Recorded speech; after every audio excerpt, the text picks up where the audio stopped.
Hi, Winter. Tell us a little bit about your business. This is our lemonade stand. We sell it for $1 and $3. Mm-hmm. We have pink and regular. Okay. How long have you been in business? Thank you. Okay, of this year? Okay.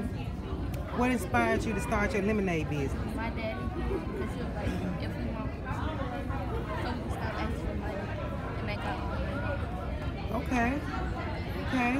What grade are you in? 6. And what school do you go to? Okay then. All right. Are you enjoying yourself at that teen explosion?